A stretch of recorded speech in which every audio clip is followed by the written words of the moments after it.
Here is what the national NFL media is not connecting right now, and it is time to lay it all out with full receipts. The Cleveland Browns dropped their official schedule release video for the 2026 season, and Deshaun Watson received 0 seconds of airtime. Not a clip. Not a frame. Not even a name graphic.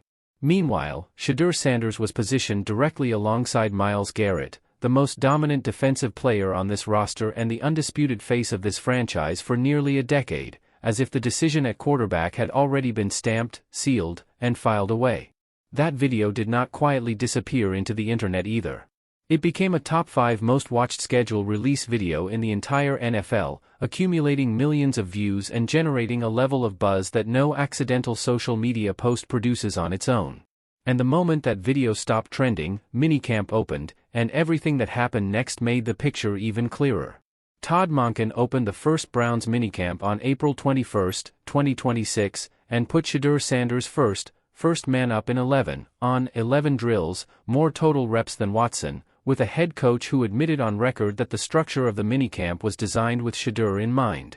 This was not a competition being managed carefully behind a curtain of ambiguity.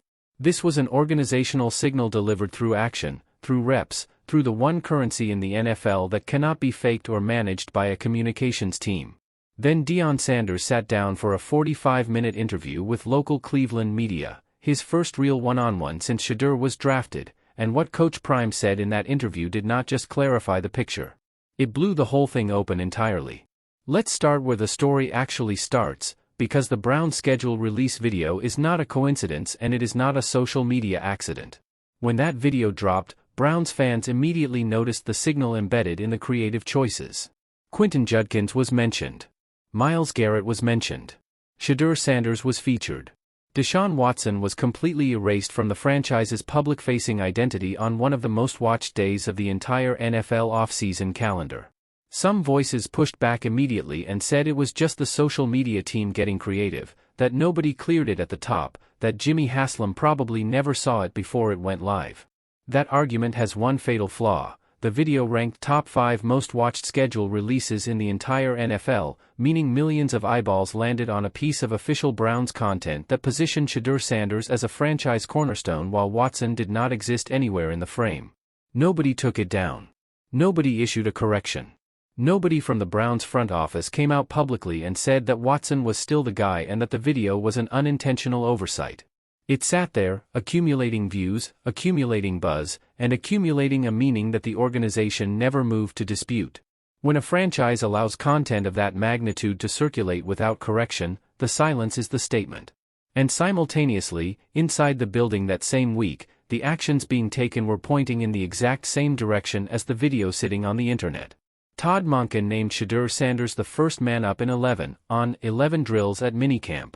Jimmy Haslam stood at league meetings and publicly stated that Shedeur had really put his heart into it, praising his professionalism and his growth directly. Myles Garrett, a man who has no incentive to play political games with his words and who has earned every ounce of credibility he holds in that locker room, looked at Shedeur Sanders and said, "Great head on his shoulders." Myles Garrett does not say things he does not mean. So hold all of that together for a moment. The schedule video.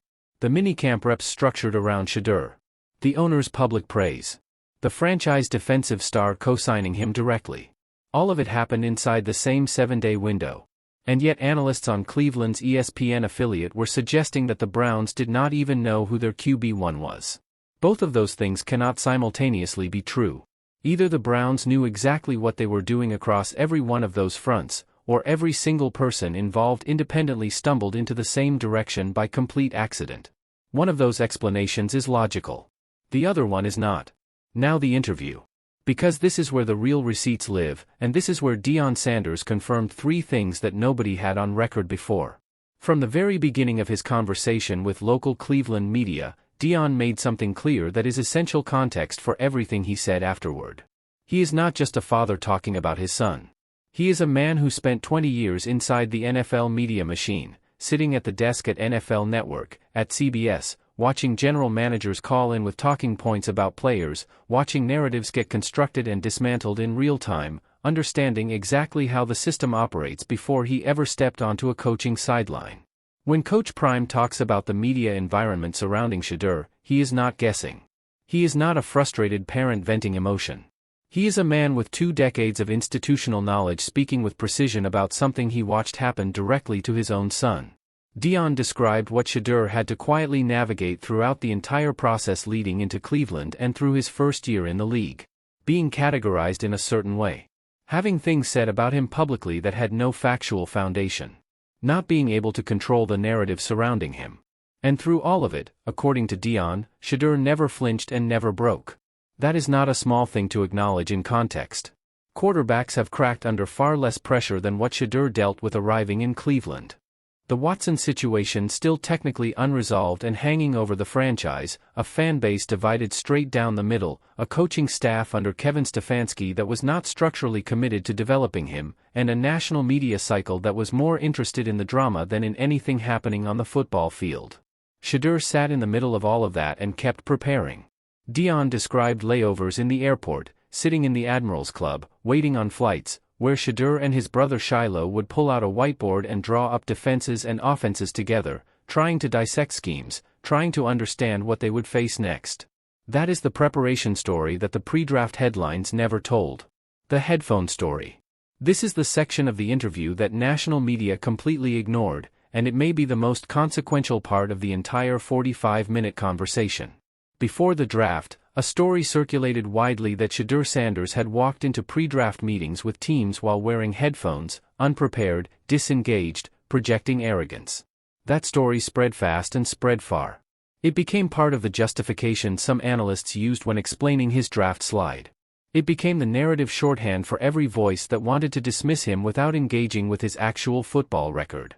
Deion Sanders, for the first time publicly, called that story exactly what it is, a lie. His word. Not paraphrased. Not softened. A lie. He stated directly that Shedeur would never walk into a meeting with headphones on, would never walk in unprepared, and that it is simply not who his son is, adding that there is no way Shedeur could have accomplished everything he accomplished at the college level without being obsessively prepared every single time he walked into a room. And then Deion said something that fundamentally shifts the entire weight of that story. He said he knew where it came from. He did not name a name. He did not point a specific finger. But he was clear, it was not random. It was sourced. It was placed. And because of his 20 years inside the media system, sitting next to the people who make those calls and watching how narratives get constructed and distributed at the highest level, he knew exactly which direction it originated from. That is not a defensive father. That is a man with a verified track record of NFL media access stating plainly that the pre-draft character assassination on his son was coordinated. And that he has receipts. Now think about what that means in the context of Cleveland. Think about what it means that Shedeur sat through all of that, a fabricated story, a draft slide, a fanbase uncertain about his arrival, a starter situation that was officially still unresolved, and kept walking into the facility every morning to prepare. Todd Monken reached out to Deion Sanders before OTAs even opened. Kevin Stefanski coached Deion Sanders for a full season and never once picked up the phone to call his father, a man who has coached quarterbacks, who has been embedded in the NFL for decades, and whose insight into Shedeur's preparation habits and mental makeup is unmatched by anyone available to the coaching staff. Monken made that call before a single practice rep was taken. Deion noticed. He stated the contrast between the two coaching staffs directly. The contrast in how the organizations approached Shedeur was not subtle, and it was not lost on anyone in the Sanders family. There is a section of this interview that got quieter in tone, and it is the section that deserves to be remembered the longest. Deion Sanders talked about seeing Shedeur without his shirt on and seeing the scars on his back, physical evidence of everything Shedeur has carried quietly while the public watched and debated and doubted. He talked about the fact that a lot of people stop walking when they are going through pressure of that magnitude. They sit down. They find a reason to exit. Shedeur kept walking. Deion spoke about a kind of maturity that does not come from age, it comes from being tested and choosing not to break. Spiritual maturity. The kind that makes a person steady when everything surrounding them is chaotic. The kind that Myles Garrett was pointing at when he said, "Great head on his shoulders." Deion also shared something personal that speaks to Shedeur's character in a way that no minicamp highlight or stat line could capture. A former player named Dominic Panda passed away in Colorado. Without being asked, without it being organized as a PR moment, without anyone prompting him, Shedeur called that player's mother. Every day. He took the teenage daughter to the mall when he was in Miami. He gave that love quietly, without making an announcement about it. And here is the part that makes it matter even more, Deion said Shedeur never told him. The mother did. That is the person walking into the Cleveland Browns facility every morning. That is who Todd Monken put first on day one of Minicamp. That is who Myles Garrett called a great head on his shoulders. That is who Haslam praised publicly in front of the entire league. And then Deion revealed something he had never said publicly before, something that reframes the entire first season in Cleveland from the ground up. He told Shedeur before the Raiders game, before the season, before any of the public drama had played out, "You're going to start against the Raiders, and I'm going to be there." He said they already knew. He said everything else had to run its course first, every bit of the noise, every bit of the Watson situation, it all had to play out publicly. But the Raiders game was already circled before the season began. Already known. Already coming. Deion said directly, "When they turn to you, it's going to be on." And it was. The one question that keeps circulating is straightforward: if the Browns know, if all of this is pointing in one direction with this much consistency, why won't Todd Monken simply say it out loud at a press conference? The honest answer is that he does not have to yet. OTAs had not even opened at the time this was all unfolding. Training camp had not happened. The Browns did not need to hand Deion Sanders the starting job from a podium in May. What they needed to do was allow the process to continue playing out publicly while the internal decision kept solidifying privately. And what Monken had already done carried far more weight than any press conference statement. He structured the minicamp reps around Shedeur. He arranged a meeting with Deion before a single practice snap was taken. He stood in front of cameras and addressed Shedeur's growth and preparation without needing to be pushed to do it. In the NFL, actions always tell the real story. Words are managed. Reps are not. The Browns' actions across the previous 30 days had been pointing in one direction so consistently and so loudly that the teams and voices around the league had essentially gone quiet. There was no counter-narrative gaining real traction. There was no Watson camp pushing back with momentum. There was no credible national voice building a legitimate case for the other side, because the evidence had become too loud and too consistent to argue against. The schedule video. The minicamp reps by design. The owner's words at league meetings. Myles Garrett's direct endorsement. And now Deion Sanders, a man who spent 20 years watching this exact machinery operate from the inside, confirming on record that the headphone story was planted, that Stefanski never called, and that the Raiders' start was predicted before the season ever kicked off. That is not a narrative being built. That is a narrative being confirmed from multiple independent directions simultaneously. OTAs open May 19th, and every rep, every depth chart signal, and every quote that carries real meaning will matter going forward. Here is where everything stands, all of it connected. The Browns' official schedule release video erased Deshaun Watson and built its identity around Deion Sanders and Myles Garrett, and it ranked top 5 in the entire NFL for views. Minicamp Day 1, Shedeur was first man up with more total reps, by design. Haslam praised him publicly at league meetings. Myles Garrett called him a great head on his shoulders. Todd Monken met with Deion before OTAs opened, something Stefanski never did across an entire season. And Deion Sanders confirmed 3 things nobody had on record before: the headphone story was fabricated and sourced, Stefanski never made a single call, and he had already predicted the Raiders' start before the season began. The NFL has gone quiet, because there is nothing left to argue.